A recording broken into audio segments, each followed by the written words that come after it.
Hello, everyone. Welcome to the Matchbook Horse Racing Podcast. First of two podcasts coming your way this week because it's a crazy week of action. It gets really good towards the end of the week or at the end of the week when we have plenty of Group 1s that we're going to be previewing for you. That podcast is coming up on Friday at 10 a.m. and that's going to be an Irish Champions Weekend and a St. Ledger podcast. Today, we're focusing on days 2 and 3 of Doncaster, which I know is where one of my guests, Adele Mulrennan, is going to be headed. Adele, if that hair is looking as good as that come the end of the week, I'll be impressed because it might be getting wet.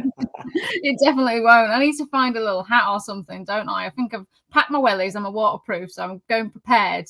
So hopefully it won't rain too much. We'll see. But yeah, currently I think it's good ground at Donny, and we'll see what happens today. There's racing today there, and certainly with the forecast rain, although it's scattered showers, so it might not get as much as we think. We'll see. Charlie Poste, can I ask you to comment once again on the video, which is now out? It was released on Tuesday, The Other Side of the Fence with Ollie Murphy. It should actually be with Charlie Poste because it features you in the main. I haven't spoken to you since. A brilliant job explaining and breaking in the horse that you had there that Ollie brought back from the sales. I watched it late last night. It honestly is excellent and really informative. It seemed to go pretty well as well, which is good.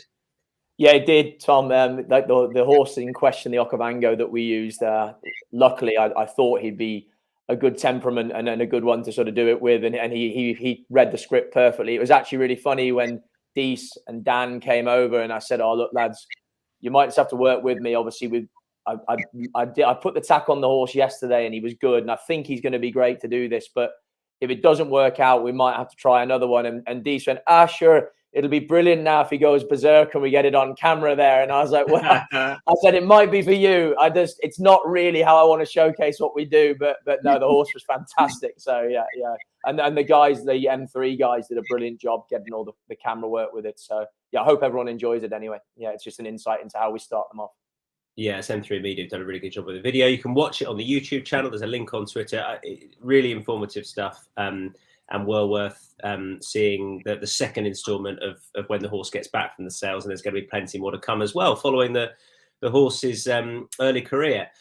Right, let me tell you to like and subscribe. Obviously, that's what you need to do if you're enjoying our content, be it on the podcast or on the YouTube channel. You can give us up to a 5-star review via your preferred podcast app as well.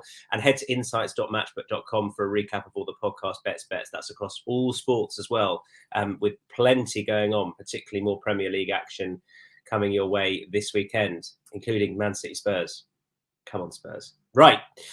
125 at Doncaster on Thursday is the first race we're going to preview. Bonnie Angel is 4.3. Misty Blues is 5.6. Highclere 7.6. Kathy Come Home 7.8. 8.2. Lily in the Jungle. Coco Jumbo 10.6. Bigger prices the rest. We've got big fields everywhere at the moment. Charlie, I know you're no bet here. I'm no bet for a couple of races we're going to be previewing as well. Adele, I very nearly went Misty Blues, but looked elsewhere in the end. But you can kick us off. Yeah, I mean, it is a bit of a tricky race, and I've just gone for her because she hasn't really done a whole lot wrong this year. She won at Pontefract, and there's been plenty of winners out of that race. And then she ran a huge race at York last time out, outrunning her odds at 50-1. Her dam was a listed winner who handled numerous grounds. I've kind of gone with horses that I think will cope with the ground if it does come up quite soft on Thursday. So a lot of these 2-year-olds are obviously unraced on kind of slowish ground, but I had a good look through her pedigree, and it suggested that she should be able to handle it if it does come up soft. She's got an entry in the 2-year-old trophy at Redcar. So with a dam being a listed winner, hopefully she might be able to just raise a game a little bit. So I'm not overly strong, but I just thought there was enough of a case for her. Do you care about the draw on the straight track at Donny by and large, Adele, or not really? Not really, no, to be honest with you. You look through some past winners and they've won from low, they've won from high.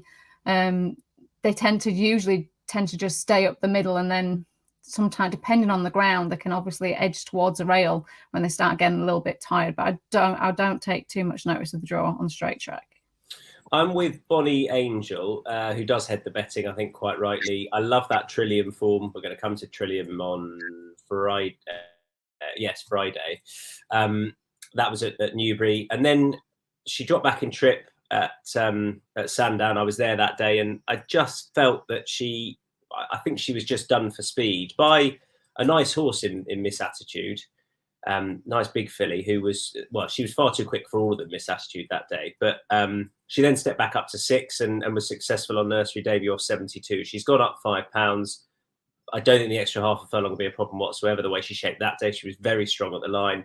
And Clive Cox, he's been going fine with his 2-year-olds, but they've just hit form. He had a couple of winners yesterday in very quick succession, juvenile winners, and they seem to be bang on song. And I think she should just keep on improving. I don't know that she's well ahead of her mark, and it wouldn't be a race I'd have a big bet in, but I thought she was just about juicy enough at the prices to have a small win bet on Bonnie Angel. That's the first race done and dusted. We're going to come to the 2-year-old stakes next, which is at 2 o'clock. And betting is as follows. Cold Case, who ran really well at York, 3.65. Magical Sunset, 4.9. Eminency, 9.8. Legend of Xanadu is also 9.8. Alpha Catcher is 10.0. And then we're on into the bigger prices. All right, Adele and I agree, but we'll start with you, Charlie, going for one win and place. Yeah, I mean, I can, Cold Case, the form is standout from the Jim Crack at York, and I've gone for one that ran in that race and finished a few places behind Cold Case and Galeron. He was really impressive winning his maiden at Goodwood. He actually beat Trillium that day, who I liked later in the week as well, and I suppose hasn't really gone forward. He ran okay in the Richmond behind Marban, and then, like I say, ran okay up at York. But, I just think he's a big price. And like I say, he's a horse that I've been with before. And like I say, I'm just at the prices in relation to Cold Case. He's only got 4 lengths to make up. And for that, I think he's sort of 4 times the price. And so, again, this is one a bit like Adele in the first race. I wouldn't be like falling over myself to be strong on Galeron. But for win and place, a small win and place bet for me in this race. Yeah, so in the Jim Crack, Cold Case was back in 3rd, and as you say, Galeron, who is a decent enough price here, was back in 6th. Adele, I started the race thinking, right, let's play it safe with something and maybe at a bigger price, and then I kept coming back to Cold Case, who I thought shaped with a good bit of promise. But how big would you be going at the prices? How confident would you be? I don't know, because it's always a race I've kind of always looked for something like at a huge price, because favourites are never like got a really good record in the race. I remember Paul winning it at 100 to 1. So I started looking kind of elsewhere, but then it's just really hard to look past his form. I think he'll stay a little bit further as well, this horse. So I don't know. I actually want to have a look at them in the paddock, because I think I might be a little bit stronger once I have a look at them. But I'm not hugely strong. I might put him in a couple of doubles and trebles, because his form is very hard to look past. I mean, he looks quite straightforward as well, doesn't he? From what we've seen this year. So yeah, bit of a tricky race for me, I think. I always looked for something at a huge price, but I just kept coming back to him, to be honest with you. Do you know, you've both quite sensibly talked me into putting one up, win and place at a big price, because I was going to, but I'm going to stick with Cold Case, because I think the horse should definitely be favourite. Drawn in the middle is not going to be a bad thing. We'll get a test at this distance. Extra half a furlong, I think, will definitely suit, and we know that he handles a bit of cut if he has to as well, because he did so at Chester when I don't really think the track suited ideally. But the other one who I was gonna put up, and then I thought that's just silly, but Once More for Luck is just interesting enough, I think, way up in trip. I thought in the super sprint on quick ground, I just thought he looked like a horse that might want a little bit further. He then did so at Salisbury, and I think he can play up a little bit, because I think he lost it a bit before the start that day. Had previously won over 6. Has got form away from very quick ground, and shaped with a bit of promise at Sandown last time. So I think a real test on the straight track here might just suit, for all that he's got a lot to find. So Once More for Luck, win and place, and Cold Case for the win. A race I really didn't want to have a play in. I'm now having 2 bets. 2 plays. Excellent. That's discipline for you. When the fun stops. Yeah, so there we go. 2 shots for Cold Case, 1 for Galeron, win and place, and I'll have a very small win and place bet on Once More for Luck. Okay, moving on to the Cazoo Hill. I've copied Adele again. Dance in the Grass is 2.5. Frankness is 5.8. Novakai 8.6. Crystallium 13.5, as is Ferrari, bigger prices the rest. If you don't mind, I'll kick off because she is my best bet of the day, and so I genuinely am a huge fan of this Dance in the Grass. On her, I'm not much of a paddock judge at all, but Steve Mellish and I were working on Racing TV on her debut, and she genuinely walked around. Even I went, "Oh, she's quite nice." And Steve thought Steve wouldn't have many bets a year, let alone many bets when he sees one in the paddock. But he saw her and thought, she's a big price. She's worth a go here. And she duly won very nicely. And then she followed up at Sandown over that same course and distance on quick ground. So the concerns would be that, I don't think the distance is a concern, but she's away from quick ground here and she's away from Sandown. But just everything she does with such ease. She's got so much scope. She just looks as though she's going to keep on improving. She's switched on, though, as horses from this yard often are. And it's one of those that I've liked her since the moment I saw her. So I just cannot desert her now. But I do think she's very, very talented. And I'm looking forward to seeing her over a mark. It should really suit this daughter of Cracksman. Adele. She's really nice. Like a couple of the others, I couldn't fancy at all. So she's already a listed winner. Her mum was a listed place over a mile 4. So like you say, the trip won't be a problem with her at all by Cracksman. That's probably why she suits Sandown so well with the kind of stiffish finish. So trip's not a problem. The only negative you said is probably the ground. But to be honest with you, like Charlie and Matt Johnson's horses, they just seem to go on any ground anyway. So I wouldn't really be too worried about that. She's kind of already shown what level she's at compared to some of the others who listen they're open to improvement. So she's a bit of a safe bet, but I still think she's like one of the safest of the day, if you get what I mean. And she's just a really good looking filly. Like you really would pick her when you see her in the parade ring. She wouldn't look out of place against the boys, that's for sure. She's got, when the way you say her name as well is a real like north-south divide.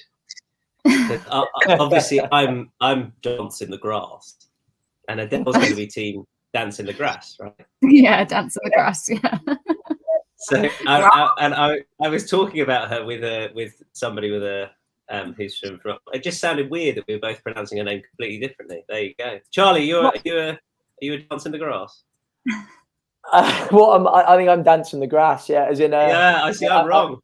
But I'm compromised because I was born down south, and then I was brought up on the Wirral, and then I worked in Yorkshire, and now I live back down in the Midlands. So I don't really know whether I should be or shouldn't. But yeah, I think if I was asked, I'd be Dance in the Grass. With that, you can be a Dance in the Grass and really mix it up. Yeah, that's you know what I was thinking. That maybe that's what I will be. I'll be Dance in the Grass. Yeah, and then I'll sit on the fence. Yeah, right. Go on, Novakai. Right. Why Novakai? Yeah, I mean, look, I'm completely with you guys. We Dance in the Grass, but Novakai, I mean, was all the rage at Newmarket the last day behind Lakota Sioux. Was very impressive on debut at Doncaster over 7. And to me, I'm willing to give a horse I don't think it was a below par run. She ran fine. She stayed on really well late on in the day, but she kind of half fell out the stalls at Newmarket. I thought she didn't really look very well suited by the track at all and looked pretty uncomfortable throughout. And like I say, ran okay as it stands in the end. She is out of a Nathaniel mare. So I don't think this step up in trip will be a problem. And I actually think that her run style suggested it'll really suit her. She's course form, obviously. She won here on debut, and again, it was just more price related. You know, she's 8 or 9.0 as opposed to Dance in the Grass being 2.0, and so for that reason, I thought from a win and place perspective, yeah, I was quite keen on her if I'm honest, because like I said, I'd struggled to see her not being there or thereabouts. Whether she's quite good enough to beat the favourite remains to be seen. Novakai should definitely appreciate the step up in trip win and place for Charlie. The 310 is the Copper Park Filly Stakes. More Fillies here, 1 mile 6.5 furlongs for it, and Sharda is 2.74. Group 1 winner at the back end of last year. Yes is 4.6. Believe in Love 5.6. Urban Artist 9.2. Mimic You 13.5. Bigger prices the rest. I'm sitting this out. Too difficult. You two agree. Charlie, you can kick us off. Yeah, I mean, like Ashada could, if it bounces back to that Ascot form, could just be way too good. But she ran at Newbury, and the consensus was, oh, she's really going to improve. And I don't think she really stepped forward an awful lot the next day at Haydock. I think she's also got to prove that she's going to get this mile 6.5 trip, which she may well do. But at the prices, I would rather be with the second favourite. Yes. She was third in this race last year, behind Free Wind, and ran perfectly well. I don't see as a 4-year-old she shouldn't step forward. You'd imagine that Rafe Beckett and the Juddmonte team are keeping her in training because they're trying to get even better black type than she has already. And she ran perfectly well on her return at Goodwood behind Sela Rossa. Again, I think if the ground deteriorates, it won't be a problem to her. And Rafe Beckett is also, again, excellent with fillies. And like I say, I just feel there's only one reason to keep her in training, and that's if they feel that they can improve upon what went before with this Camelot 4-year-old now. And like I say, I just wonder if Ashada hasn't really come forward and is maybe tapering out. And for that reason, the prices, I'd rather be with yes. And you're the same, Adele? I got to see her down at Goodwood, and she'll definitely come on for that run. I remember saying about her, like last year, she had it was her first season, and it was tough enough for her, to be honest with you. When she won at Chester, she come up against one of Mark Johnson's, and it kind of looked like it half bottomed her that day. And then she ended the season on very soft ground in a Group 1. So I think she's took a little bit of time to get over last season. And she wasn't completely stripped, ready to go at Goodwood, so she'll definitely come on for that. She's another one who's an absolute belter when you see in the parade ring. She was towered above some of those fillies. Really looking forward to seeing her again on Thursday. My only slight concern is Urban Artist, because I don't think she has done a whole lot wrong this year. I didn't think they made enough use of her at York in the Bronte Cup. She didn't stay 2 miles, was it 5 furlongs after that? And then obviously it was a pretty bold shout from Jason Hart to go so forward in the Lily Langtry. So she hasn't done a whole lot wrong, that mare. And if she does get that kind of ride again, it won't surprise me if she doesn't run a big race again. So she's my main fear, to be honest with you. Not Ashada, it would be Urban Artist. But I think yes. I think she's got a lot of quality, and I think she'll come on for that run. 2 shouts for yes, who is 4.6, and Ashada, or this race, is going to crop up again when we come to Best Lays from one of the panel. That's us done with the Park Hill. And we finish up with the 5th race we're previewing on Thursday with a tricky little handicap. Zain Arab is 2.92, Spirit of Nguru is 6.2, New Kingdom 8.0, Admiral Dean 9.0, I Miss Billy B 8.0, 10.5 for Royal Parade, Harrow 14.0, 18.0, and bigger the rest. I've sat out the last race, so I'll come back in with Harrow. The angle here is purely that the horse has been gelded and is a fair price to back. So again, he's a horse that's been on my agenda for a while.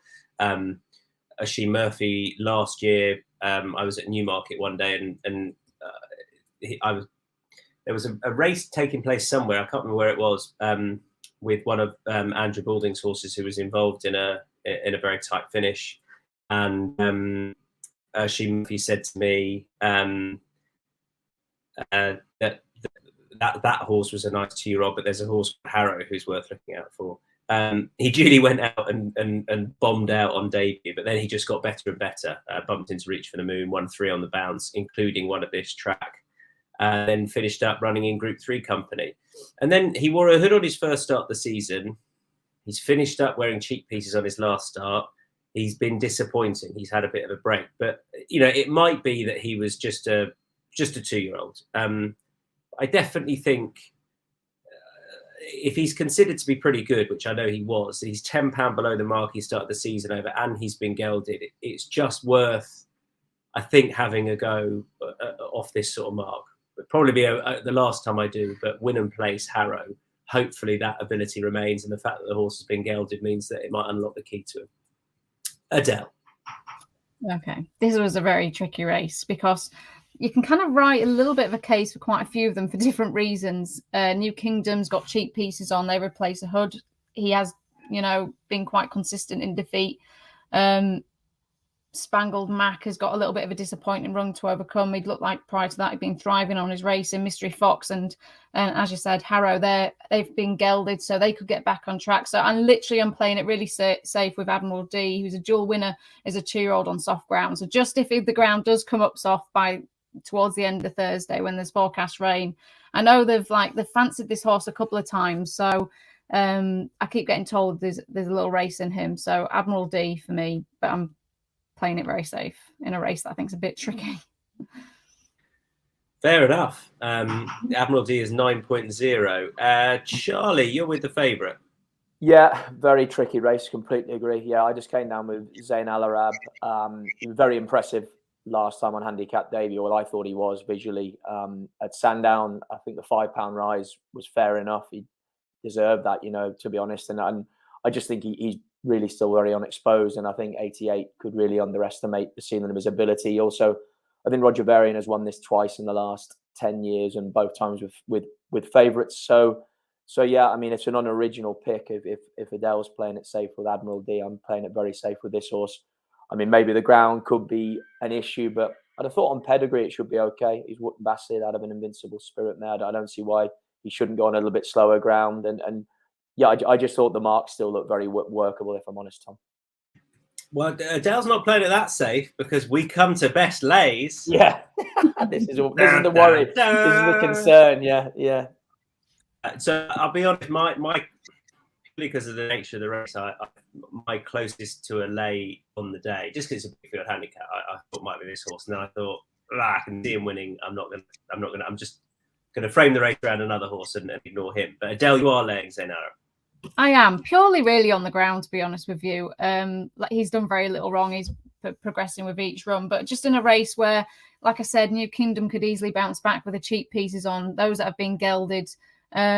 So yeah, I just thought it was a tricky race and just a race I've stayed away from the favourite purely on he's unraced on the ground if it does come up quite softish. So sorry, Charlie.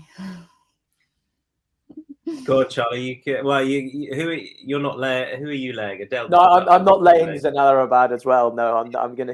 You're laying a Shudder. You're laying a Shudder. Yeah, I mean, again, this isn't like a strong lay for me. It just more. She's short enough. If she ends up shortening up to sort of under 2.25, just from a point of view that I think the two runs this year have been pretty lackluster. I could see yes improving significantly, and so for that reason, like I say, at a very short price, I'd be willing to lay her for small stakes. While we're on best lays, what do we think about Adayar at whatever it is, 1.2? I'm tempted. You got Dahabi in there, who's probably going to be. This is the 420. I appreciate we haven't discussed this, but I just think it's interesting. Dahabi in there at 13.0. Masakela, the 3-year-old, in there at 7.0. I mean, is Adayar absolutely bomb-proof? Is that just? Oh, look at this. 1.21. Dahabi 13.5. Masakela 7.2. Any views? You can't lay him. Well, I mean, you can, but you might be stupid. No, I couldn't. No, I wouldn't be laying him. No way. He could just bolt up, and then you look an absolute idiot. I mean, the argument is you're not risking much, are you? What is he like 1.21? I mean, I can see your angle. I wouldn't be a lay for me, but I can see what you're saying. I mean, they've also said before that he's not the easiest horse to get fit, is he, and everything like that. I mean, we all remember Hurricane Lane, Adele, the chunky Hurricane Lane. Well, what we need is Adele watching them in the paddock, and if she gives the old thumbs up that he's as big as a bull, then we're getting on the lay button. Adele just writes on the WhatsApp group, fat. Yeah. Perfect. He's not really going to get a much easier task, though, is he? Really, for his first run? No, true. Yeah. Okay. I agree. It's very unlikely he's going to get beat, but the fact that that one of the other two in the race is his stable companion probably allays any fears. But okay, that's the 420 instead. It's going to be interesting to see how last year's Derby winner gets on. Best bets. I will come in first of all with Dance in the Grass. I've made the case earlier on. I think she is. She's one of the best 2-year-old fillies around. Huge fan of her, and hopefully she goes and wins. Remember, all the best Thursday bets will have money going down on them for our charity account with Matchbook, which is all going to racing welfare, where there's a £1,000 prize guaranteed for them, and anything above it we'll give to them as well. Adele, your best bet? Oh, my best bet is Admiral D, which I'm not overly strong on, but he's the only kind of one I thought, like I said, I know he will like the ground if it comes up soft. Out of all my selections, I know he will like it because he's a dual winner as a 2-year-old on the ground. So Richard Fahey still thinks a lot of him. So hopefully we'll see him get his first win for Richard Fahey on Thursday. Charlie? Yeah, I've gone with Zayn Al Arab just because in most of the other races, I'm sort of taking on favourites and trying to find a bit of value. And I do genuinely believe that 88 could prove to be very workable for this horse. And granted, the ground is a slight imponderable and it is a big field, but like I say, I just think he's got scope within this mark, and I actually think the price is workable at the moment.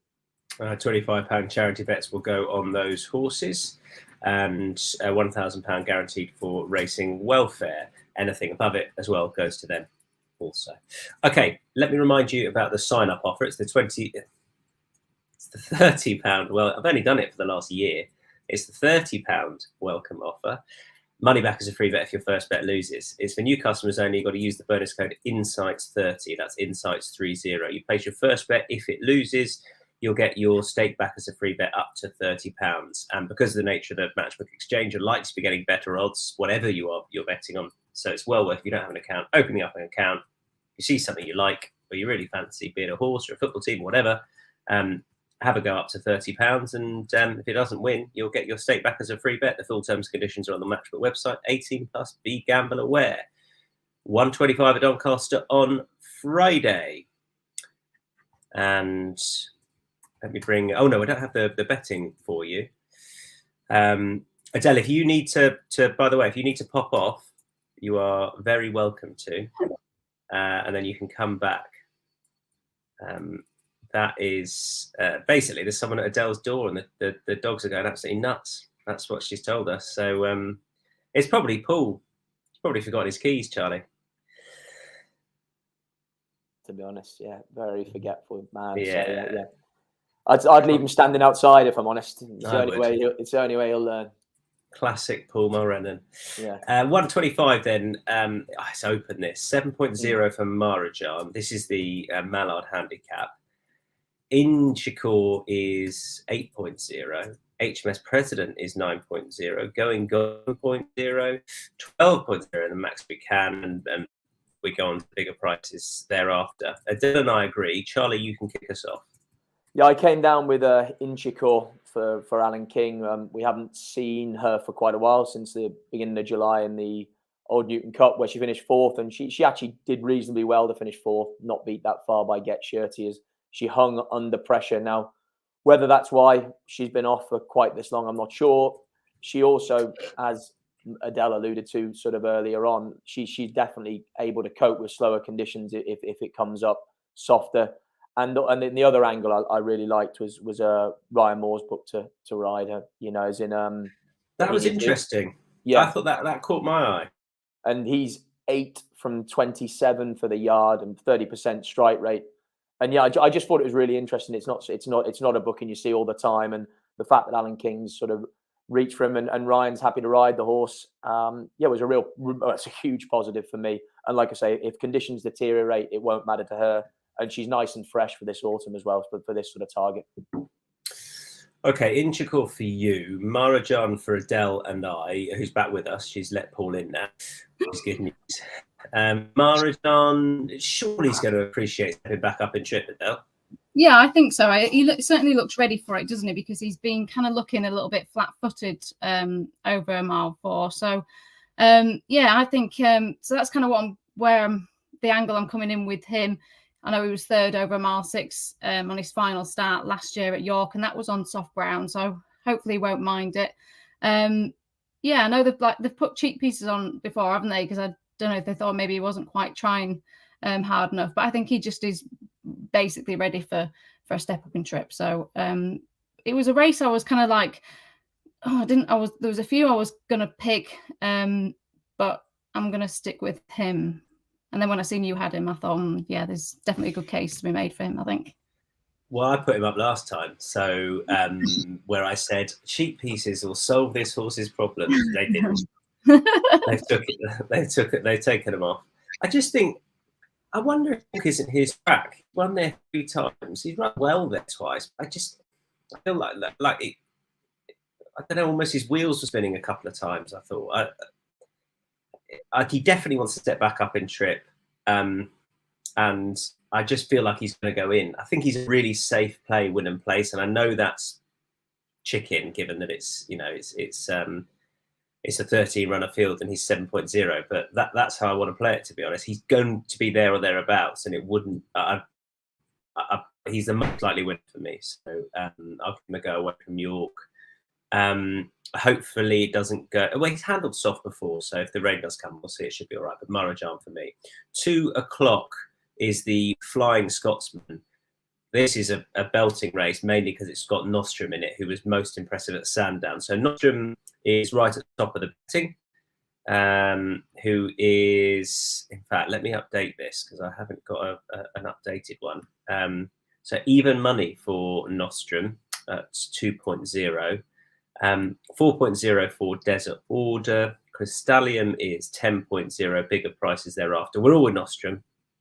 And I think anything odds against for this horse or 2.0 or better is fair enough. There was a lot of buzz, Adele, about this horse when he won at Sandown first up. They're sticking to this distance, which I think makes sense for now. Sir Michael Stout has won it before in colours recently with Angarius, but I think this horse could stand out.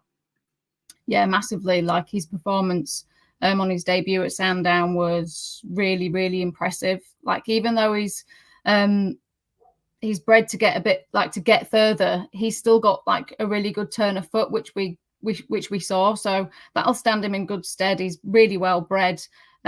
He just based on that performance at Sandown, he looked like he was, he's going to make the top level, isn't he? Well, from what we've seen. And then obviously you bring into his pedigree, he's got Royal Lad Gentry, he's entered in the Dewhurst as well. So I thought it was very impressive at Sandown, and the forms worked out really well. Many winners out of that. Sorry, I jumped in there. Charlie, what do you want to add to Nostrum? I don't have anything to add. Yeah, like I say, visually very impressive. Forms worked out well. He's well entered up for top connections. Yeah. Yeah, and I don't have a huge amount to add to either, to be completely honest, other than when one of Stouties does that on debut, they're good. And I think he scared a few off as well. At the entry stage, there were another couple in here I thought could be interesting, could sort of help make the market a bit, but they don't rock up. Desert Order was good in a good maiden race at York, but I think Nostrum could just be standout, and I'm hoping he goes on from this to then maybe make it into sort of a Dewhurst horse. He's in that. I'd be interested whether they want to go up in Trippi on this as well, because he is in the Royal Lodge. But I think he looks a Dewhurst horse. He looks a Guineas horse for next year, and he's definitely the one to beat. Be pretty sweet on Nostrum. Sorry, Adele. I'll just add in he's damn handled cut in the ground, and so did Kingsman. So there shouldn't be any problem with that. Yeah, I hadn't really considered that. I suppose, what was it at Sandown? Was it pretty quick? Yeah. Yeah. Pedigree suggests it should be fine, though. Like you say, it shouldn't be a problem. Okay, let's move on to the Flying Childers. So this is an interesting little race because you got 2 very nice looking fillies in here, the 235. So you've got Platinum Queen, who heads it currently, who is 2.75. A point bigger is Trillium at 3.75. Crispy Cat is 10.0. Prince of Pillow is 12.0. Bigger prices the rest. Are we all Trillium? No, we're not. Okay, good. There's a difference of opinions here. Right, Adele, you can make the case first of all for Platinum Queen. I'm not going to lie. I'm slightly worried about the ground. I'm just bringing in that Highfield Princess form is so strong this year. Mimsal obviously was second to her out in France. Then he went and won, and she had a tough ass, didn't she, against like older seasoned sprinters in the Nunthorpe, but she really didn't, she didn't disappoint at all. She was, sent out onto the front end. She's so quick. Got a little bit lonely and still showed a bit of greenness, the last furlong, but she ran an absolute blinder back into her own age group. But I am slightly worried about the ground because, she's by Cotai Glory, is she? And he's like stats as a stallion is quite interesting because on soft ground, he's only had 3 winners from 24, so I'm not quite sure how she's going to handle the ground, but we know she's very smart, she's very quick. So when I first seen her, I was like, yes, Platinum Queen for me, and then I just got a little bit of a wobble on when I seen what the ground was going to be like. So would you wait, and so let's say it's good to soft, would that be right, would it? Yeah, I'd be quite happy. Like, I'd be fine with good to soft. I think it's good to soft at the moment, isn't it? Good to soft in pieces at the moment. I just don't know. There is that little worry there with the pedigree. Dam never ran on it. But she is very smart. And that, like I said, that form with Highfield Princess this year is just so solid. Yeah, she's definitely got the best form, Charlie. So why are we just trying to be clever? Potentially, which is often a big risk for me anyway. But I mean, look, I think Trillium's a really smart filly as well, though, as in I was mightily impressed with her in the Molecombe. I think her style of racing is actually good. Well, the Platinum Queen is going to set this race up for her, isn't she? And she's going to track her, and it'll just come down to whether the Platinum Queen has more latent ability and speed at this stage of her career to see it out. But it's like, I mean, but yeah, I like I say, the Platinum Queen again, the ground was a factor for me. I mean, granted, Trillium's also got to prove that she'll go on slower conditions, but I think her race style might make that slightly easier for her. And also, the Platinum Queen's been very busy. Made her debut on the 1st of June. I think this is her 6th start, and the York run was a huge run in a Group 1 against older horses, and yeah, I think she's had sort of 3 weeks since then, but it's a relatively quick turnaround from such a big performance. And she never really has an easy race, does she? Because she goes at it, as in like she's all speed. She's a sort of fireball of a horse. And I just wonder, if it might end up being one run too soon. So yeah, I factored in Trillium. Also going to be interested to see Prince of Pillow. I thought was quite impressive at Ripon on his last start. But again, run style is quite similar, and obviously same connections. It's going to be fascinating how they play that out with Callum Rodriguez and Asheen Orr, because the last thing I'd have thought connections want is to see the 2 horses in the same colours taking each other on. So it's going to be a really interesting race, this, because there is depth to it as well, isn't there, beyond the top 2? Like there's quite, 3 or 4 of these have also got a significant level of ability. And 3 or 4 of them do like to crack on with it. That was really what sort of led me to Trillium. I just think here at Doncaster, if this was, to be honest, if it was Goodwood, I'd probably be siding still with the Platinum Queen, even though they both won there. But I just think, Donny, this could just set up for Trillium, who I have been massively impressed with. And I think Trillium will improve past the Platinum Queen this year. I think she will end up rated higher. So that's why I'm going with her at a slightly bigger price. 2 shouts for Trillium, 1 shout for Platinum Queen.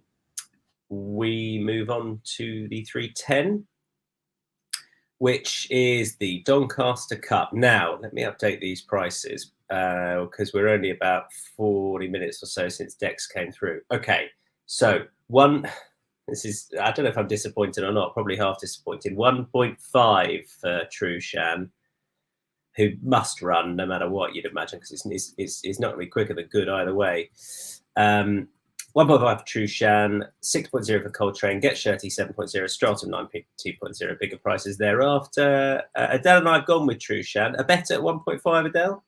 Why not? Stick him in a double or a treble. He just wins. It's just simple. It's just simple as that. Like, you can't overcomplicate this race. He just wins. Like, he's well clear. He should be maybe one to play in the like distance betting or something like that. I don't normally think this sort of price is all that appealing, but he will go off shorter than that, and I think he will. So I think that's good enough for me. I'll probably, I'll stick him in with the 2-2-year-olds for a bit of fun. Charlie. Yeah, I mean, like, Trueshan, I agree with you. I think Trueshan will win, but I mean, so this is probably half a brain dead selection. But I just stuck Get Shirty up. He's had a fantastic season. I think starting the year off 91. He's now rated 110. He'll love slow conditions. Ran really well in the Ebor from a poor draw. He had Danny Tuddup switched him right in, had to ride him for luck, and he wasn't beat very far in what is probably the most competitive handicap of the year. I'll probably look if there's a without the favourite market. And look, I suppose, he's win and play. If anything did happen for Trueshan to underperform, I think he's the one that might pick up the pieces, but that's highly unlikely. And like you say, Trueshan's going to have everything in his favour. There's no real excuses, so he'll probably win. So I might look for a without the favourite market and like I say, have a small win and place bet on him in case anything did go wrong with the favourite. You've got an 8-runner field. You can pay your 3 places. Get Shirty for you, win and place, who is, I don't know if I read out the price for Get Shirty. Let me get it up for you. Yeah, 7.0 for Get Shirty. Yep. And the last race we're going to come to is a 6.5 furlong handicap. Good looking one as well. A fair size field we've got for this. 14 going to Post, and top of the betting is Tam Morwe, who is 5.5. One Leg Pan is 7.0. Bocane 8.0. As is Mum's Tipple, 12.0 for Hyperfocus, and Fool's Rush In, and Mitro's On Fire, and Shine So Bright. And I'll leave it there rather than rattling through all of them. Charlie, straight back to you. Who do you like and why? I came down with the rate here for Julie Camacho. I mean, he was second in this race last year to Abel Kane off a few pound lower mark. Started this year off with an excellent run behind Gale Force Mayor. I mean, that form's been fantastically well advertised. Then won at Newcastle a couple of starts later off 88. Ran at Goodwood, but I mean, he finished nearly last. But I mean, the track wouldn't be for him. He wants a stiff track over this trip, and he was drawn the wrong side as well. And he actually got dropped £1 for it, which was handy. And like I say, he was second in this last year off, I think, around about 88, 89. So like I say, he's £4 higher. But he likes this course and distance, and I think he'll go on the ground if it gets a bit slower as well. So I'm not sure what price he is, Tom, but he'd be sort of a win and place bet for me. Ratea is 15.0. Fair price, win and place for you. Adele. He seems quite versatile on the ground, so I was kind of looking elsewhere from like those two at the top of the market. His best runs this year and last year have both been with cutting the ground. I mean, go back a couple of runs, he was second at Haydock on soft ground. He won at Chester on good to soft. Forgive his last run at Chester. He was caught very wide. He never really kind of like got into it. So yeah, purely on that, like I know we've been playing it quite safe with a few of my bets over the next couple of days, but he's another one just purely because he's quite a straightforward horse. He's ridden quite prominently, and I know he won't mind the ground if the rain comes. Fool's Rush In for you, who is 12.0, taking a chance on 15.0 shot below win and place. She looked really good all last year. Really. She ran well in plenty of races, although the form just tailed off a touch. And then I don't really know what to make of her this year. So she started off over 6 at Newmarket. Ultimately, I think she's got a win this year.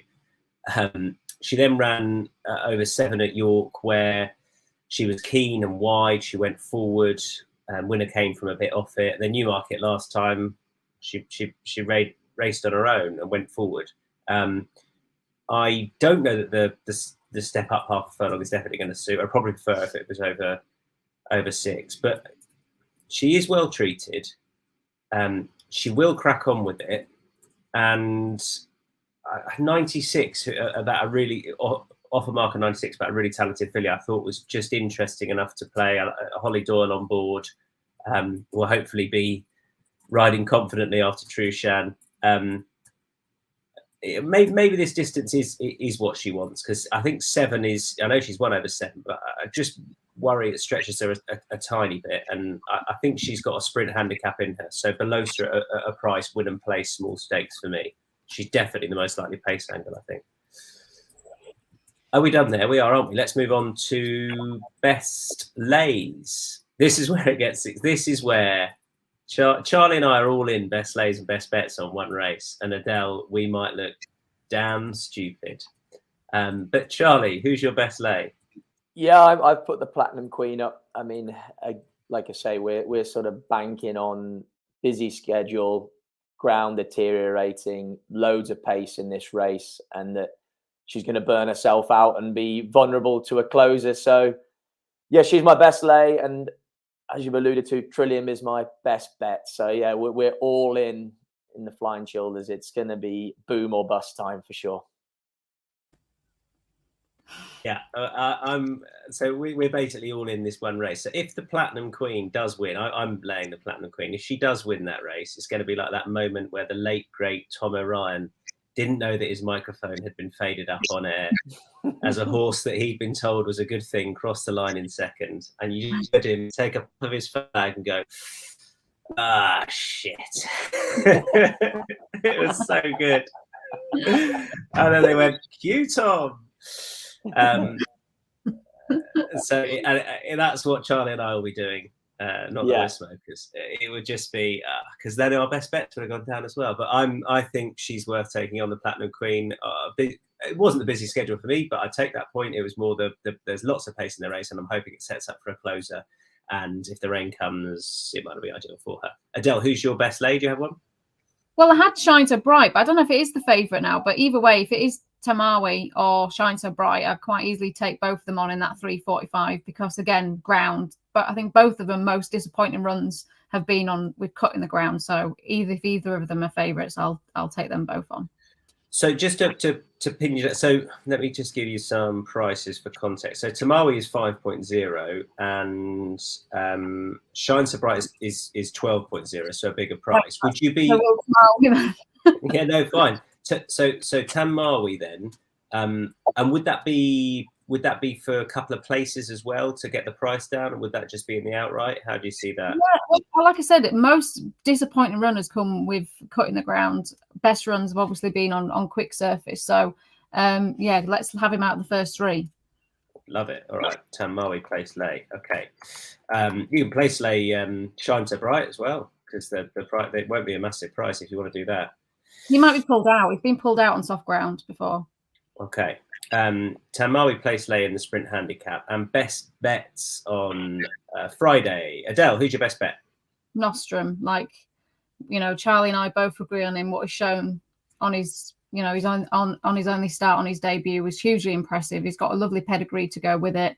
So yeah, I can't remember what price he was now. What price was he? I think we had 2.0.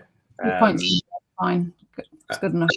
Best bet for Adele is Nostrum, and Charlie and I are going with another 2-year-old. All in Trillium, Charlie. All in, yeah, exactly. We're no holds barred here. It's boom or bust, like I say. Yeah. It'll either be very much in the clover, or like you say, we'll be reaching for the pack of fags. Exactly. Yeah. Why did you start smoking again, Mr. Post? Well, there was a 2-year-old race, and right, good stuff. Well done, everyone. We got through that. Those are the best bets, £25 bets. They're all for charity, £1,000 guaranteed for racing welfare. I think we got there. We did. Adele, have a fab week.